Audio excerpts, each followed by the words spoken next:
Hey there, welcome to a special edition of the Follow podcast. This was recorded right after one of our live gatherings at One Church TO when we had a special guest speaker, Aaron Holborough, share his story and what he's been through in his life as a cancer survivor and someone who's been supporting a spouse who's had health concerns for, I think it was 7 years. And Aaron's story was one that was really profound. And when we were talking as he was setting up his teach through the week where we were preparing, he talked about loving having moments where he had questions and answers. And so we thought, why don't we have a mini follow podcast right after the gathering? And so that's exactly what we did. So what you're about to hear is me having a quick conversation with Aaron, but also including some of the questions from our One Church TO family that were in a chat room following along live. I really hope that you'll enjoy this conversation as much as we did. All right. Well, Aaron, I'm getting the privilege of sitting here with Aaron, and just a couple seconds after you kind of shared so vulnerably with us just what you guys are going through and what you've learned. And I'd invite everyone who's watching online to jump into the chat room. We've already got a couple questions, but we're kind of going to do, I don't know if you've ever had a chance as our community to know, we've done some follow podcasts that kind of like help us follow Jesus, but also follow up kind of after some of the conversations we're having. So we're going to do like a mini one of those right now with Aaron, but we want it to be kind of live as well. So if you have any questions to add, I've got some here, but I would love for you to jump in. You gave us so much to think about in your talk, and I love how you even provided for our chat some of those quotes as you were going through. So those were really helpful, and I can tell our entire community was processing. There's a lot we were processing, and one of our the crew in the chat, Daniel, I kind of know who this person is. I have some of the behind the scenes, but Daniel, I know who you are. He asked this question, and I think he was trying to stir the pot a bit, but he also it's a really good follow up to what you just talked about, and I think it kind of sets us up here. Is this why bad things happen to good people? Do you know what I mean? That question's so popular. Yeah. Yeah. You know, it's hard because when I have conversations with people, the questions they ask are big. Yeah. And they want me to give them an answer, but I'm not prepared to give answers. I'm prepared to give you a response. Perfect. And my response is something that I've learned. And when you ask me how I've learned it, I'm going to tell you through struggle, through suffering. So this idea of, why do bad things happen to good people? Why do, the question I get often is, do I believe that everything happens for a reason? And in Christianity, that's been our fallback, right? That's been the cliche we use when terrible things happen. That's how we think we're comforting somebody by telling them that, but we're not. We're trying to comfort ourselves because what's just happened feels unbelievable. So here's what I say. And I take this from what I've learned from Viktor Frankl. When someone says, Aaron, do you believe everything happens for a reason? I say, no, I don't actually. I believe everything happens because of a cause. Okay. There's a cause behind everything. But there are some things that there is no reason. And I say this because I work with people in the military. I work with law enforcement. I work with paramedics at the treatment center. And they've seen unbelievable things. Right. People in the wrong place at the wrong time. So to say everything happens for a reason, they say, I'd like to know the reason. Right, yeah. For what I've just seen. Right, yeah. And I've learned that, Viktor Frankl has helped me come to grips with a whole better way of talking about this. And I say to people who say, do you think everything happens for a reason? I say, no, I don't. I believe everything happens. I believe there's a cause behind everything, but there's a lot of things that there is no reason. There's a lot of things that are meaningless. They don't make any sense at all. But what faith offers us is the ability to give them reason, to give them meaning. And to me, it's modeled in what God does in Genesis chapter 1. He takes a meaningless world, a void, formless ball, and he creates meaning from it. We watch him do this. And then look what he does. God then creates mankind out of what? The dust of the earth, out of meaningless dirt. And he creates something beautiful from it. And then look what he does. God imbues his image in us. Now, we don't know what that means, but my best guess is the image of God in us is the ability to create meaning from meaningless things. Because that's what God does. And if you look at human civilization for 10,000 years, what have we done? We've taken meaningless soil. we sift it out, and we find the iron and the ore and the gold and the silver, and we melt it down, and we purify it, and we build wheels and cars and towers and bridges. We make meaningful things out of meaningless commodities. This is what we've been doing. Right. And I think that's the image of God in us. Right. Yeah. And so when I meet people that have experienced meaninglessness, terrible things that there's no justification for, I say, listen, here's what faith offers you. It offers you a new perspective, that with God we can take meaningless things and we can make something from it, because we have to. Otherwise, the choice is you just have pain. You just have suffering. But faith, the gift of faith, is that we can make something meaningful out of something meaningless. So it's a long answer to a very good question, but does everything happen for a reason? No, everything happens. But we can give it a reason. I love that. Wow. I mean, that's almost like a mini sermonette right there. But okay, can we, just jumping back to the opening of your teaching, you mentioned how as a pastor, when you went through suffering and struggle and you didn't see resolution to that in the physical experience that you were living, people questioned your supernatural connections. Yeah, they do. Yeah. But maybe on the flip side of that, having gone through this, sometimes you mentioned this, you called us out on this. We are awkward around this. We don't handle suffering and pain really well. We don't want to go to the funerals. We want to bypass it. Totally. Even Christian language bypasses death and says, well, we just talk about heaven. They're with Jesus. Yeah. But what about now? Yeah. So what are some of the highlights of people who have helped you suffer well? Like people who have come alongside you, maybe some of the best moments that you've had with people who've shown up for you guys as you've gone through it. Like, give us something that maybe we can walk towards this. If we haven't experienced the joy of being alongside someone, or maybe we don't know what it is to sit beside them in their suffering, how do we do that? How do we be better than Job's friends? Yeah, that's good. Well, I think the best thing is just to be present and know that when someone's going through it, you're not there to fix them. Mm-hmm. You don't have to fix them. It's just about holding space for them, and just listening. I spend time at this treatment center, and it's interesting who signs up to do a spirituality one-to-one with me. And it's usually somebody who comes in, he wants to, argue with me. Really? Or he wants to shake his fist. He wants to tell me his story, and then he wants to make me squirm as I try and explain to him where God is. Right, yeah. And in many of those situations, I'm like, I'm not here to defend something I don't fully comprehend. Right.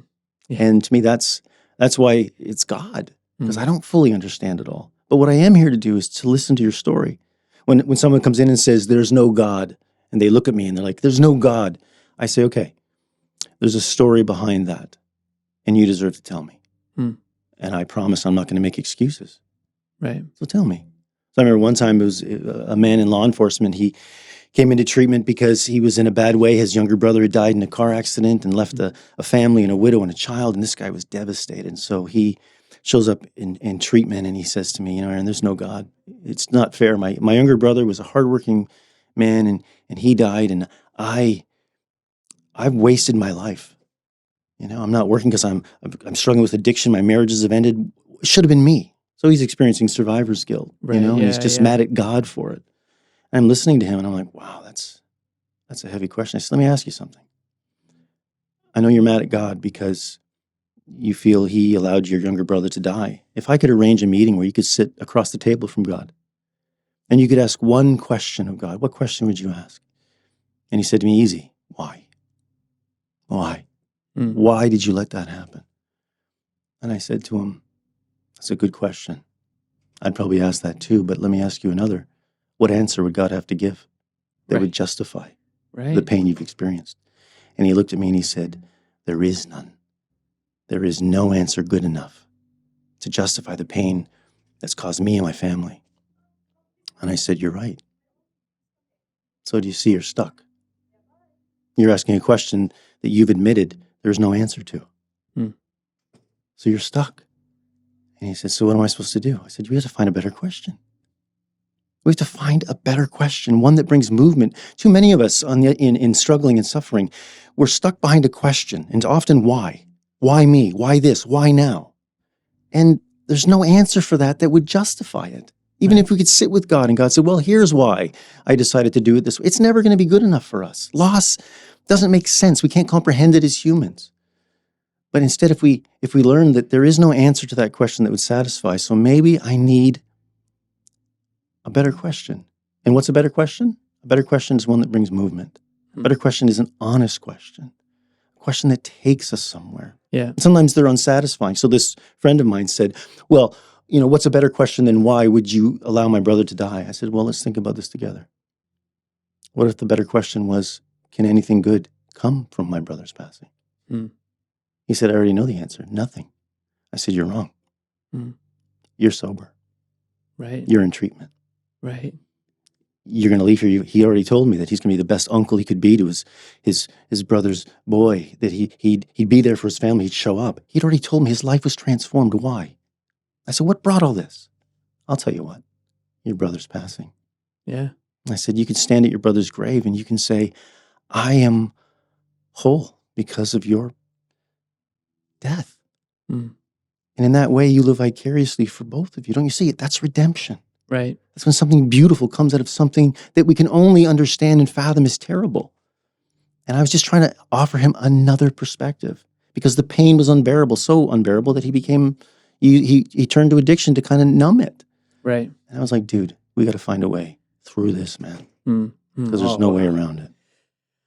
I mean, I wish I could have your presence of mind, and maybe it comes with experience, but to be able to ask that though and follow up on some of those questions as you're in the middle of a... Well, I'll tell you, because I get asked this all the time. How do you go into a treatment center and meet with people that don't want to talk about God? Yeah. And it's all they're not forced. They're offered to come. And I tell them that, when I was first offered the job, I didn't want to take it. Amy had just come home from the hospital, and we were just reeling with what was going on in life. And this treatment center called me up and said, we got your name from somebody, and they said you'd be perfect to come in and talk to us.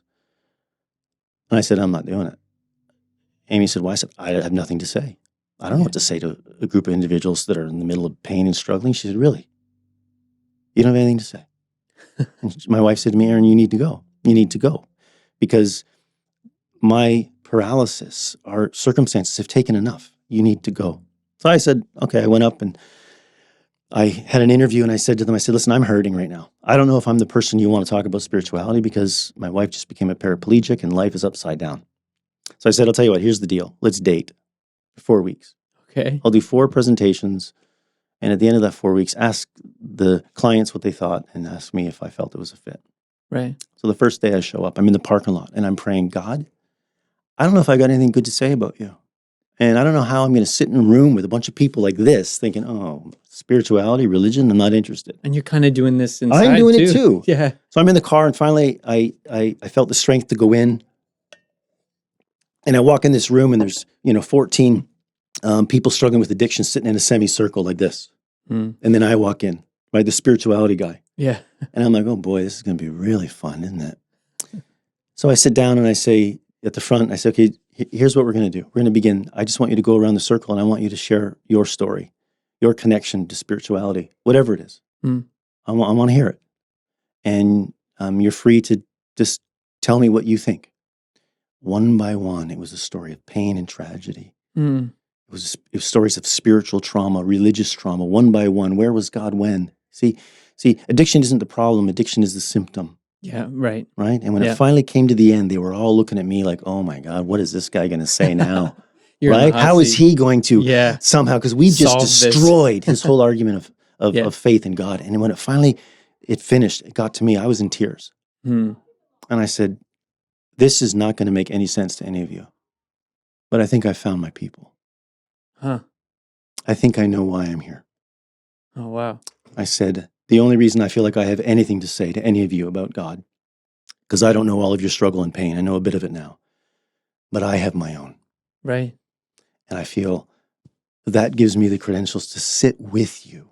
Right. Not to sit at the front of the room and fix you, but to sit in this circle and say, yes, life is unfair. Yes, life has been hard. And if you allow me, I'll stand up, walk to the front of the room and facilitate a conversation to see if we can find a way out of the weeds, standing on the shoulders of giants. Because spirituality, if you study human history, has been one of those things that has led us to the far side of suffering. Every major religion began in suffering. Not to avoid it, but to add meaning to it. Right, yeah. To add meaning to it. Yeah. And we've lost sight of that. Yeah.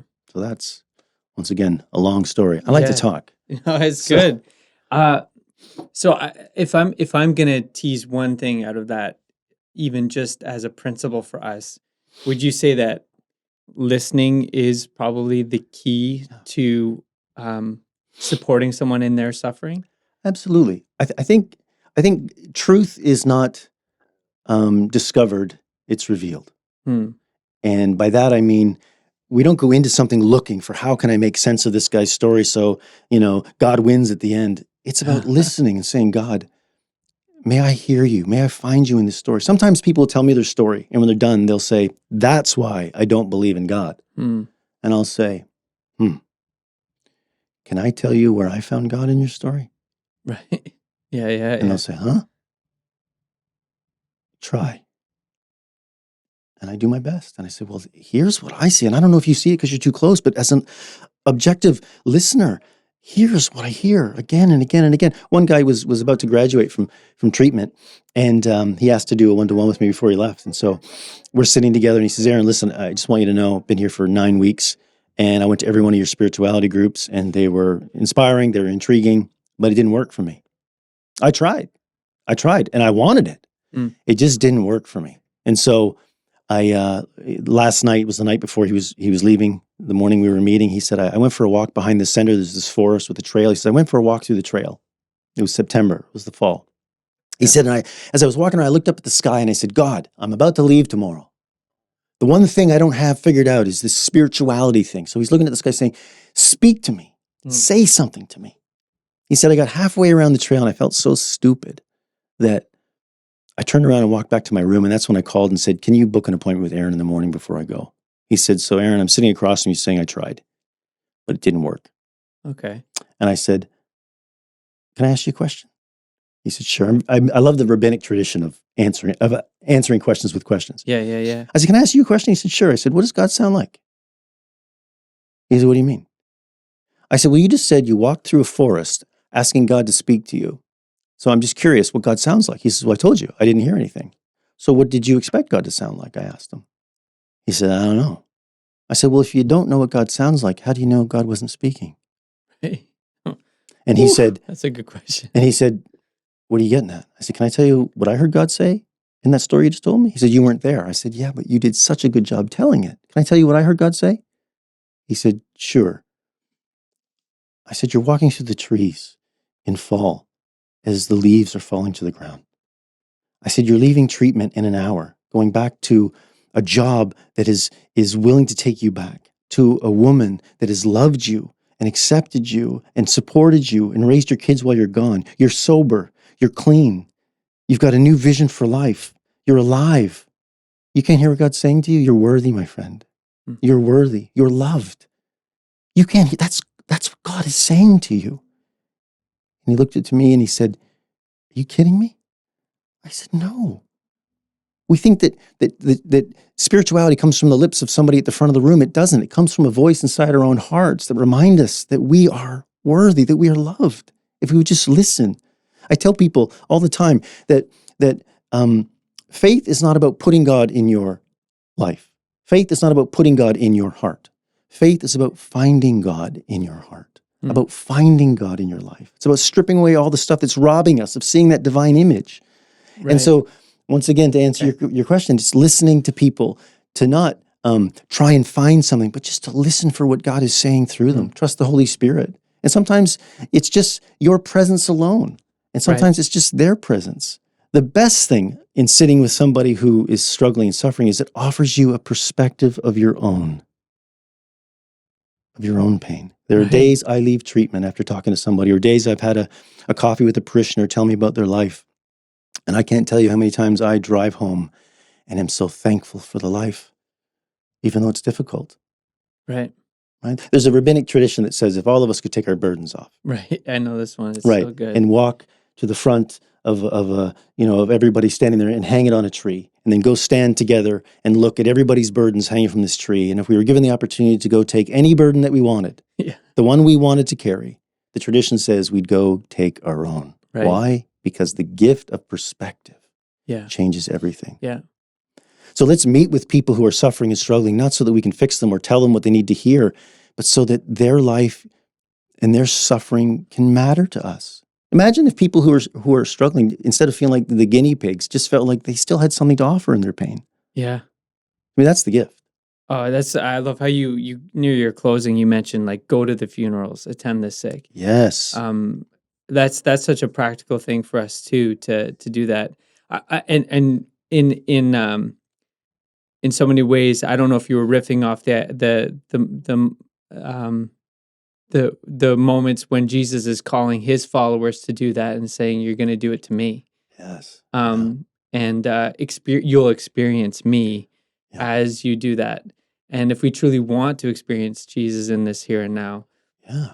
we avoid him by avoiding the sick and the suffering, right? If you want to find Jesus, go where he is. Right? Right. Bono said that God is with the poor, Right, and God is with us if we are with them. right. That's a Right? It's good the same with paraphrase. the same with suffering. Yeah. Right?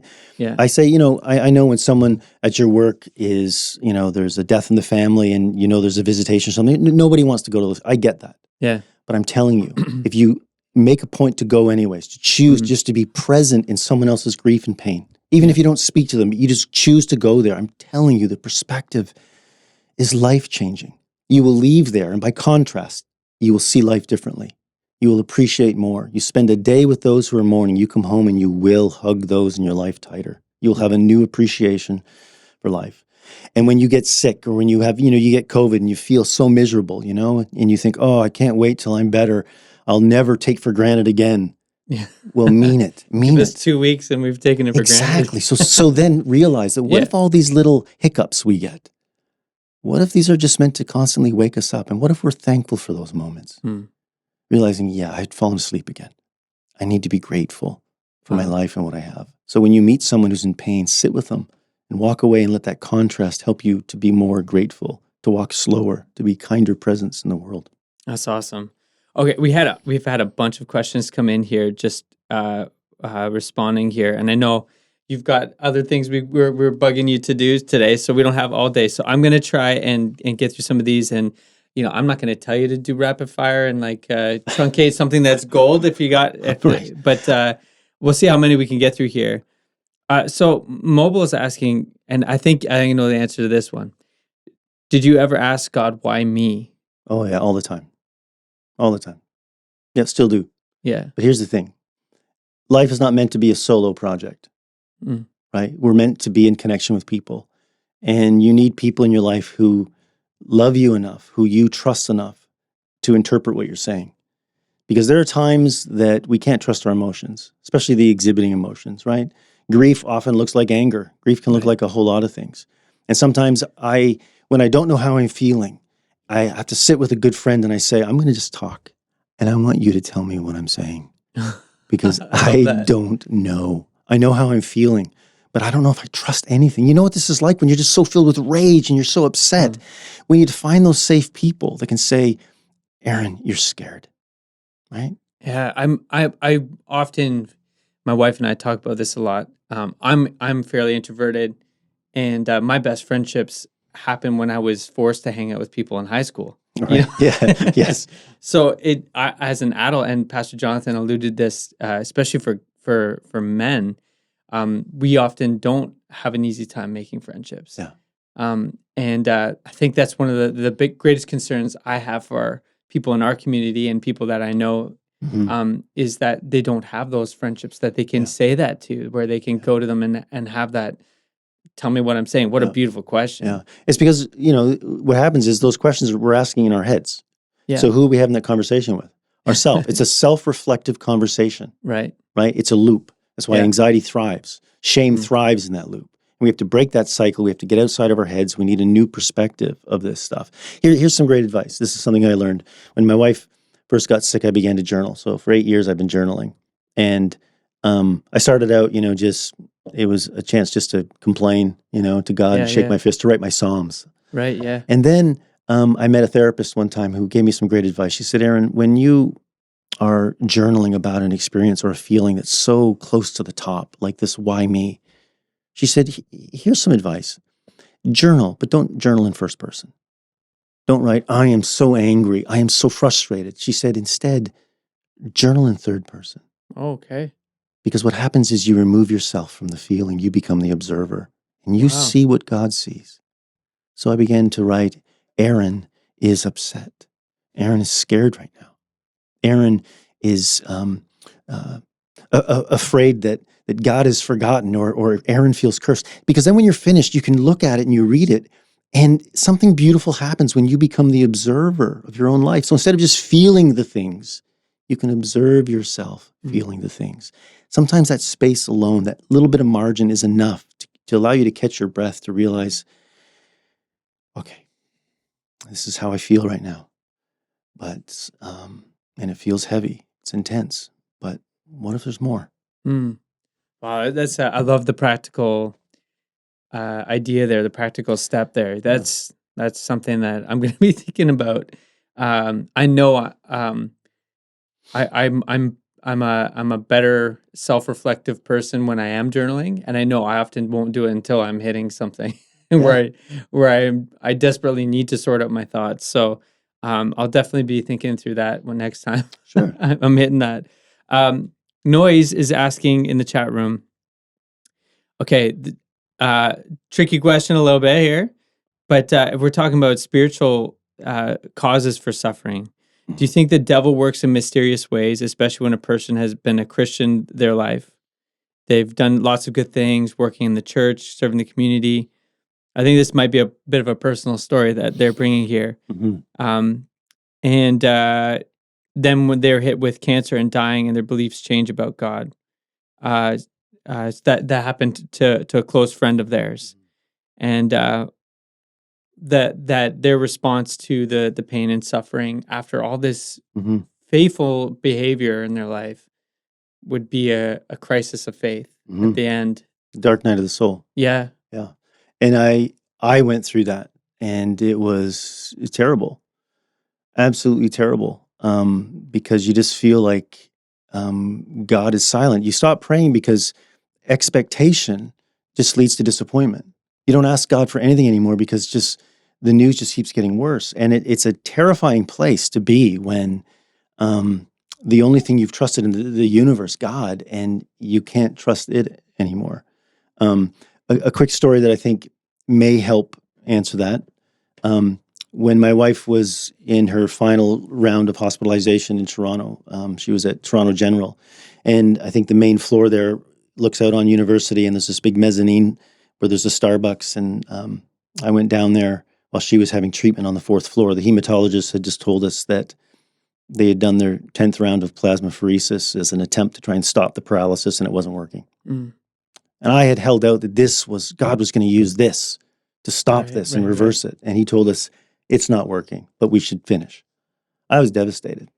That was our last, they called it rescue therapy. It was the last ditch attempt, the last thing they were going to try.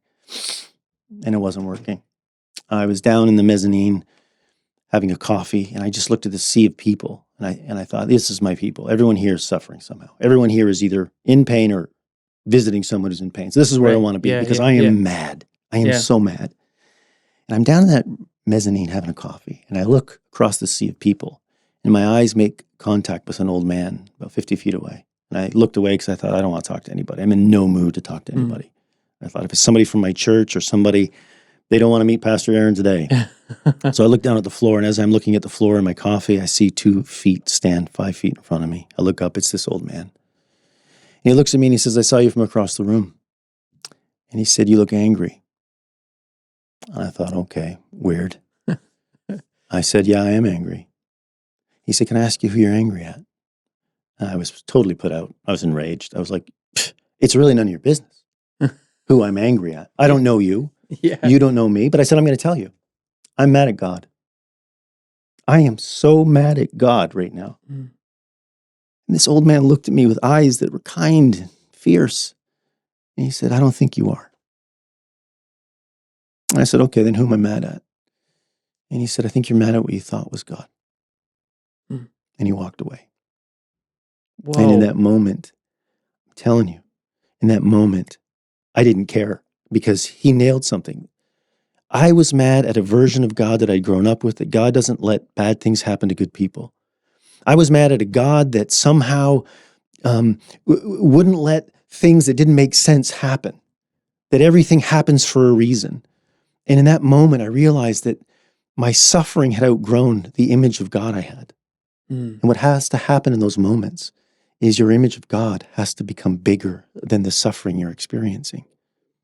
And that is hard because that means letting go of something you've held on to your whole life. Right. Right? Because we were taught that faith is like this, holding on to stuff that's Yeah, unchanging. Yeah. That isn't faith. This is faith. Mm. It says, God, I will find you in whatever I experience, and you will never leave me. Mm. And there are times I may abandon you, but you will come find me. Like the prodigal son, you will look way off, waiting for me to return. And in that moment, that old man gave me the freedom to abandon some ideas I had about God that weren't true. Now, he didn't give me anything to hold on to. This is the problem.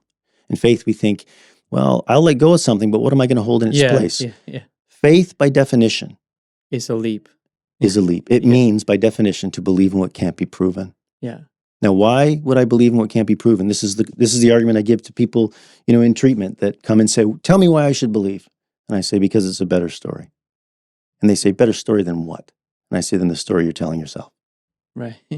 I can't prove it, Yeah. but I'm telling you, it's a better story. You can believe it's a cold, dark universe and everything is just happening, or you can believe that somehow this is a loving intelligence and we're a part of something beautiful and we can find the divine, the presence of God can be here and we can be empowered to make beautiful things out of senseless things. I said, Isn't that a better story? At the end of the day, it is for me. And that's what gets me through. Oh man, that's so good. I've got a mental picture of that man standing across from you. Wow. It's the strangest story, but I'm telling you, it was one of those moments. Sometimes we just need permission from people. And sometimes it's not people we know. What a To step rethink. That would be. I mean, I avoid eye contact so much. So for Right. him to step across and do that, man, what kind of obedience it would be for that moment, Absolutely, yeah. Okay, so following up on that, how do we have, Maureen is asking, how do we, quote unquote, evangelize to a loved one who has lost their faith as a result of that challenging moment in their life, in this case, a death? Yeah. Or is that the right question? Or should we be evangelizing to, I think, you know what I mean? I think that the biggest thing is this: be the presence of God in their life. Mm-hmm. Be the presence of God in their life. I'm telling you, people remember how you make them feel, not just what you say. They already know all the cliches. They know all of it. So abandon that limited vocabulary and begin to trust in the Holy Spirit to draw them in time and trust that God's love is big enough. I think a lot of people, it's not that they don't believe in God. They're just so mad at God. Right. They're just so mad. But if you've read the Psalms, Yeah. God can take it. Yeah, you can. Sure can. If you've ever had children, when your children come and they just beat against you and say, I hate you, I hate you, I hate you, because you've grounded them or you've taken away something, and they ground you, or they beat on your chest. You hold them and it's not true. Yeah. They love you. They're just hurting right now. Yeah. God's better than that. Right. Jesus taught us that. Yeah. We know how to give good gifts as fathers and mothers. God is so much better than that. We have to trust God with those who've said, I hate God. I don't believe in God. Well, that's what it sounds like. But what's really going on? They're just disappointed in God. Right. And I think God can handle that. And even sometimes the version of God that they were Exactly having a hard time letting go of. Right. Because, look how hard it is to let go of something. We're holding like this. We got to, we're white-knuckled. And it's like, oh, come on, let go. Trust me. I've got something better. No, please. This is comfortable. This is safe. Yeah. But that's not why we're here. And you also brought up a really helpful paradigm that I think we struggle with as especially evangelical movement, is that we need to be actively evangelizing, changing someone's mind. And I think in some of that really beautiful idea, we've missed who actually does the mind changing and who actually does the heart changing and who actually leads someone to faith is the Holy Spirit. It's not the person who maybe happens to have a conversation that the Holy Spirit uses. So showing up, Maureen, being present in those moments is providing an opportunity that the Holy Spirit can use in those moments. But I've talked to too many people. You probably as well. Too many people who took on the ownership of their family member's faith, or a friend or whatever, and sometimes we feel like we failed them when they have given up on their faith. Yeah. But that's Yeah. putting ourselves in the Holy Spirit's shoes, almost, right? Yeah. Yeah, I think it's okay for us to express our own disappointment with God. When we're talking to someone, a loved one who's kind of abandoned faith because they're so disappointed, when you just say, well, you should be trusting God because whatever, you're just widening the gap of the inability to connect. They're like, well, you clearly don't know what I've gone through. But I find it's moments of connection where I can say to people, I've been there. I know exactly how you feel. Mm. And there are times I've felt abandoned and I didn't know the way back. And just know that you're not alone and God is with you. And that maybe it can be enough for this moment. Let's not worry about the next moment. Yeah. And just allow them over time. The other thing is when people are heated in the midst of all the feels, it's not a time to change their mind, right? It's just not going to happen. No person people convinced against their will are of the same opinion still, the old adage says. Okay. You can't argue someone into faith. Oh, yeah. It's the softening of the heart where you realize, my God, it's a better story. It's a better story. It's amazing how we want to come to God's defense. We do. God doesn't need us to defend him. And yet the greatest way of articulating faith might be that I don't know, and me Absolutely. too, right? But here's what I do see, or here's what I do hope, or here's how I've been helped, or that's why the personal story is probably the most effective. So when my wife, in the first couple of weeks when she was hospitalized, the pain was excruciating because that's when the damage was being done on her spinal cord. Wow. And there was one night they were just treating her with morphine. They didn't know how to treat the neurological pain, and it was brutal. And she was just in so much pain. And I was in there with her. She'd hit the button calling the nurse, and she looked up at me, and I had this cold cloth with ice on it that I was just wiping on her forehead. And she said, "Where's God? Mm. Where's God?" And I looked down at her and I said, "It's right here." Mm. As I wiped her forehead with this ice, because in that moment I felt, you know what? I am the tangible, right? The only tangible moment of peace and love she's going to have in this moment. Right. I was asking the same question, "Where's God?" But in that moment I felt like it's like he's at least here, looking like me, right, wiping your brow with an iced cloth. Yeah. If we all just believe that more, that, you know what? When people say, "Where's God?" Why can't we say, "Well, apparently I bear his image. So do you. So maybe you can learn to see him in me." Yeah. And for some of us, if others can see it in us, maybe we can get to the place where we can look in our own mirror and see God's image there too. Right. We think God's a disembodied spirit. No, God is in you and in me. Yeah. And in some just buried it down deep. Faith is about teasing that out again. Yeah. Letting go of stuff so that we can discover what's already there. Right. That idea of imaging is so potent in all of this, hey? Yeah. Yeah. Absolutely. Yeah. Absolutely. Okay, last question from Jat, and this, it closes with what I'll start with. Also, more of Pastor Aaron. Really enjoyed today's sermon, so there you go. But I think this is a good question for us to end on here. Just to touch on, does everything happen for a reason? What about God's plan and purpose for our lives? What does suffering actually teach us about our purpose in life?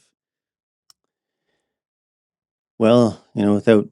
Short question, easy one. Yeah. So I'm not one, like I said, I try and steer away from cliches, but it is the cliche of the butterfly. Okay. We know that the cliche is that a butterfly in its transformation in the cocoon, right? We see it struggling to get out, and we could help it by cutting that open so it can, but it would never learn to fly. Right. Because it needs the struggle to gain the strength to fly. We have a bad relationship with struggle in our world. Mm-hmm. You see, in God's economy, Jesus taught us to not judge. Mm-hmm. Taught it over and over and over. One of the 5 things Jesus talked about when Jesus wanted to talk, he talked about do not judge. Right. You don't know enough. Mm. He says don't judge not just people. Don't judge circumstances. Mm. You don't know enough. Let it go. Is it possible that we want to make decisions, we want to judge things as good or bad? And what if in God's economy, Jesus is trying to say, you don't know enough to declare if something is good or bad. Right. I mean, that's a problem in Eden again, right? Right. But Buddhism has this great principle that says there is no bad or good. It's our choices that make it so. Hmm. And I think that that's buried in the teachings of Jesus as well, where he says that God doesn't see things in the piles we create of good or bad. God just sees the pure potential in everything we experience for redemption. And it's through those things that we transform. Why are we here? What's the meaning of life? To learn. To learn what? To learn to let go. Hmm. To learn to let go of what the wisdom traditions would ask us. To learn to let go of fear. To learn to let go of anger. To learn to let go of failure. To learn to let go of disruption. Why? So that at the end of life, if we've learned how to let go of those things that can only rob us, then we're able to actually let go of life itself. Hmm. Is that not... As completely transformed. Yes, right? transformed, Yeah. saying, I've learned to not hold the things that pull me back so that I can be lighter in this transformation as I'm being drawn to another reality, the world of God. Right. And I love that. Life is about learning to let go of all the things that keep pulling us back. The gravity of life is incredible. Not just the physical gravity, but there's a spiritual gravity. There's a psychological gravity that just keeps pulling us down. But we have the ability to slowly walk through it and no longer feel the weight of it. Making sense of the moments that we face, having just even an understanding of that there could be meaning, there could be purpose, there could be transformation in this. And not just looking for it, but choosing to say, what's my role in the creation of this? Okay. Yeah, right? that's What's even my more role active, in the right? creation of, so it's not enough to say, okay, God, well, here's an example with my wife's paraplegia, with my cancer. I'll use my cancer as an example. I get stage 3 cancer, right? I'm devastated, but Amy says to me, Aaron, my suffering's taught us so much. I'm like, you're right. Okay, still, doesn't make it any easier. I got to do 6 months of chemotherapy. And at first I was diagnosed stage 1. I want to talk about getting mad at God. I was diagnosed with stage 1, favorable. Great. I start treatment. It's only 3 months. Third week in, they do a PET scan and they reveal that, Aaron, you're not stage 1, you're stage 3. We're sorry. I'm not prepared for that. So I after that round of chemotherapy, I go sit in the car. A friend of mine named Ken was my chauffeur each week for chemo. And I sat in the car and he looked at me and said, boy, you look rougher than usual. I said, Ken, I just found out I'm not stage 1, I'm stage 3. I said, Ken, it's unsustainable. And my friend looked at me and he said, what if cancer isn't the only thing that this chemo is healing? And I realized, my God, you're right. I can choose to say this next 6 months of my life, I cannot come out of this the same. How do you find the best friends? I got him. He didn't even know he said that. I wrote it down when I got home. I reminded him later because it was very profound, but he didn't know. Once again, this is the idea of just sitting in the moment, trusting the Holy Spirit. You say things that you're not aware of, that other people will hear. Ken didn't remember saying that later, but I reminded him that it was one of the most profound things that I needed to hear in that moment. He's like, huh, neat. Okay. But that's what I'm talking about. It's not trying to find clever things to say. It's about listening, and just trusting. And I chose in that 6 months to say, this has to change everything. Otherwise, it's only, and it happened. I was diagnosed and treated during COVID, right? So when people say COVID was terrible, wasn't it? Well, actually, I learned Spanish. I'm teaching myself Spanish. Got 1,000-day streaks with Duolingo. Nice. Okay, Duolingo. I said, I got off that bus at I'm still on the bus. Days. I'm at the front of the bus now. Nice. But I say to people, so I look at that difficult time in our life and I attach meaning to it. So when someone says, how'd you learn Spanish? Remember COVID? Yeah. Right there. Nice. Really? Hey, Aaron, how did you learn this? How did you learn? Well, I had cancer. Okay. And it taught me. Yeah. It taught me. I'm a good cook. I'm a bit of a foodie. And people say, Aaron, how did you get to be such a good cook? I said, do you really want to know? Yeah. Okay. When my wife first came home from the hospital, 3 times a week we'd have a nurse for 2.5 hours. And the first couple of months, they'd leave and it was always worse news. And so I'd busy myself thinking, okay, we have to eat. I might as well cook something. And I had 2 hours to cook a meal. So I began to learn to make sauces and different types of things. And I began to just get lost in cutting an onion as a way of dealing with my anxiety. And in the end, several things happened. One, I learned to cook and everyone got fed. And on the other side of it, I started developing the beautiful practice of being present when you don't want to be present, but being present in something that's meaningful. Mm. So I bought a vinyl record player, put it in my kitchen. And when I started cooking food, I'd play a vinyl record. Why vinyl? Because vinyl requires every 20 minutes, I got to walk over and flip it. Yeah. Which causes you to slow down and be present. Right, yeah. And in doing that, you realize, man, these beautiful small little acts are where God finds us, where we get nourished, And at the end, I became a good cook. I got a great vinyl collection, and God found me in the strangest place, not in the escape of pain, but in the middle of pain. Right. In,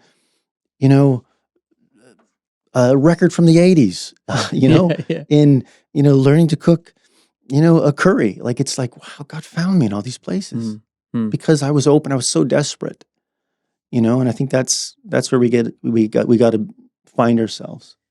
In a way, you've given us a gift of not abdicating our responsibility. Yeah. In these moments of not stepping back and being passive. But I love how you've called us to be actively pursuing that. Absolutely. Yeah. You see, in evangelical world, we're all, waiting for the world to end, so to speak. Return right? of Christ. The return of Christ. Yeah. Now, here's my conviction, and you don't have to agree with me on this. I think that when you can't find God here now, the ache is to leave. Right? When you can't find God, the world's just so far gone, the ache is to somehow be somewhere else and leave. Right. But when you can learn to find God here, now, in the midst of your pain, in the midst of your suffering, in the beauty of a sunrise, in the kindness of a friend, when you can find God's presence here now, the incentive isn't to leave. The incentive is to be. Because God's here. Right, yeah. And I'll let the end be what the end will be, but right now, I don't need to escape here to find God because I'm learning that God's already here. Right. And how much more prepared are you for whatever end it is than if you were actually present and when he was there with you the whole time, right? Absolutely. And if you can find God in your pain and your struggle, then what can't you do? Right. Yeah. Well, that's a good spot for us to end it, Aaron. This went even longer than we were thinking originally, but this was so valuable, and I'm seeing some comments here. People are still following along. We still have people with us. This is good. Well, thanks for sticking around. This is great. But this is this is great. I'll share some of these with you later. Sure. But thank you everybody for sticking around and being a part of this, and I hope that you're walking away with some of the things that maybe the Holy Spirit's just putting something for you to take a next step on. And I hope that you'll be obedient to that. I hope you'll follow up on that. But I know I'm being challenged. I'm going to be thinking through this and thinking what God's calling me, my family, what we're going to be about just out of this moment. This whole series has been really, really fruitful for my life, and I hope for others as well. Hey, thanks for checking out this special edition of the Follow Podcast.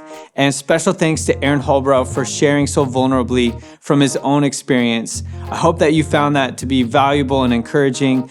Listen, if you want more content like this, subscribe wherever you're listening or watching. And make sure you check out the show notes for links and other helpful tools that we can share from all of our episodes. And listen, we'd love to see you next time at the Follow Podcast for our next season.